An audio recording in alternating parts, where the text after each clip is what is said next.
নিশ্চয়ই প্রত্যাশা করেন না যে ৫৪ বছরের সমস্যা আজকের একদিনের মিটিংয়ে, যে মিটিংটা ১২-১৩ বছর পরে, ১৩ বছর পরে, এবং তাও কিন্তু পূর্ববর্তী হিনারপানি খারের মিটিং ছিল কিন্তু একটা দাওয়াত দেওয়ার জন্য, ঠিক দ্বিপাক্ষিক সফর ছিল। কাজে এখানে বসে ১ ঘন্টায় আমরা এটা সমাধান করে ফেলতে পারবো, এটা আপনারা নিশ্চয়ই আশা করবেন, কেউই আশা করবেন। আমরা পরস্পরের অবস্থানটা তুলে ধরেছি, আমি আপনাদেরকে এইটুকু নিশ্চয়তা দিতে পারি, আমরা পরস্পরের অবস্থান তুলে ধরেছি। একটি বিষয় শুধু কথা হয়েছে, যেটা খানিকটা অগ্রগতি যদি আপনারা মনে করেন করতে পারেন। আমরা ৩টি বিষয় কিন্তু নিজেদের অবস্থান তুলে ধরেছি। দুই পক্ষই একটি বিষয় আমরা ঠিক করেছি যে এই জিনিসগুলোকে আমাদেরকে সমাধান করতে হবে এবং দ্বিপাক্ষিক সম্পর্ককে যাতে খুব স্মুথলি এগোতে পারে এই জন্য এদেরকে পিছনে ফেলতে হবে। এবং দুই পক্ষই এইটুকু এগ্রি করেছি যে আমরা এই নিয়ে কথা বলবো এবং চেষ্টা করব এই ইস্যুগুলি যেন আগামীতে বা কোনো এক পর্যায়ে, একদিনে হয়ে যাবে না, এটা আমরা এটাও স্বীকার করেছি যে ঝট করে আমরা একদিনে বসে এটা সমাধান করতে পারবো না। এত ২৪ বছরের কী বলে ৫৪ বছরের ইস্যু।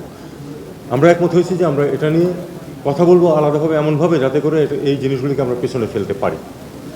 এছাড়া আমরা পরস্পর নিজেদের যে অবস্থানগুলো সেগুলো আমরা ব্যক্ত করেছি। দ্বিপাক্ষিক ব্যবস্থাটাতে চীনের উৎসাহ আছে, পাকিস্তানের উৎসাহ আছে। আমরা কিন্তু বলেছি যে ঠিক এভাবে ত্রিপাক্ষিক না, আমরা বরং বলেছি যে আপনারা চতুর্পাক্ষিক করেন, আরও দেশকে নিয়ে আসেন, আমরা একসাথে বসি। আমাদের সেই অবস্থান কিন্তু এখনও তাই আছে এবং এটা তারা কিন্তু কগনিজেন্সে নিয়েছে এবং আগামীতে হয়তো সেটা হবে। কারণে কিন্তু ওই যে আমরা পাকিস্তানের সাথে সম্পর্ক উন্নয়ন করছি তা না, এটা খুব সহজভাবে আমি আপনাদেরকে আগেও বলেছি, সেটা হলো যে পাকিস্তানের সাথে সম্পর্ক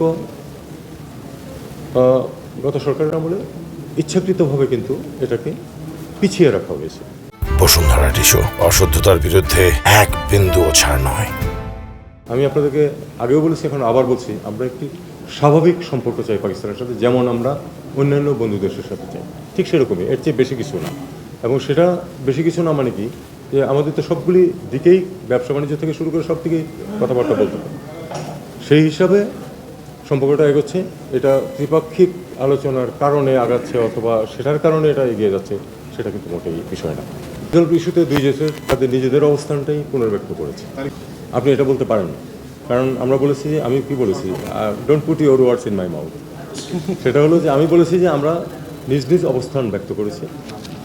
একটি শুধু অগ্রগতি মনে করি আমি ছোট্ট একটু, সেটা হলো যে আমরা দুই পক্ষই একমত হয়েছি যে এই বিষয়গুলো আলোচনা করে সমাধান করা প্রয়োজন, যাতে করে আমাদের সম্পর্কের ক্ষেত্রে এগুলো বাধা হয়ে না আসে। এবং আমরা দুই পক্ষ এ ব্যাপারেও একমত হয়েছি যে আমরা একদিনে বসে এটা সমাধান করে। আমি অবশ্যই একমত না, একমত হলে তো সমস্যাটা সমাধান হয়ে যেত তাইলে, তাদের মতো করে, তাই না? আমি তো বললাম আপনাকে যে আমরা আমাদের অবস্থানটা বলেছি, ওনারা ওনাদের অবস্থানটা বলেছে। বাংলাদেশের অবস্থান খুব পরিষ্কার, আমরা চাই যে হিসাবপত্র হোক এবং আমাদের এই যেটা যে টাকা পয়সার যে ব্যাপার সেটা সমাধান হোক। আমরা চাই যে এই যে এখানে গণহত্যা হয়েছে সেটার ব্যাপারে তারা দুঃখ প্রকাশ করুক, মাপ চাক, এবং আমরা চাই যে যে আটকে পড়া মানুষগুলি আছে তাদেরকে তারা ফেরত নেয়। কিন্তু আটকে পড়া মানুষগুলির ব্যাপারে আমাদের অভ্যন্তরীণভাবে আমি কিছু কিছু তথ্যের সম্মুখীন হয়েছি, সেটা অবশ্যই এখানে এ নিয়ে আমরা কোনো কথা বলিনি। কিন্তু সেটা হচ্ছে যে আমাদের একটি হাইকোর্টের রায় আছে, এটা নিয়ে কিন্তু এখানে যারা মাইগ্রেশন হিউম্যান রাইটস নিয়ে কাজ করেন তারা কিন্তু এটা নিয়ে বলছেন যে এটা তার প্রেক্ষিতে দেখতে হবে আমাদের। তো এটা নিয়ে আগামী দিনগুলিতে হয়তো আমরা বসবো, ইন্টারনালি বসে এটা সমস্যাটা সমাধান করতে হবে। কিন্তু পাকিস্তানের সাথে এটা বিষয়টা এখনও ওই পর্যায়ে স্পেসিফিকে আপনার না যাওয়া উচিত এখন, যেহেতু আমি তো বলেছি যে আমরা আমাদের অবস্থানটাকে না দেখুন, এটা আমার উপরে ছেড়ে দিন।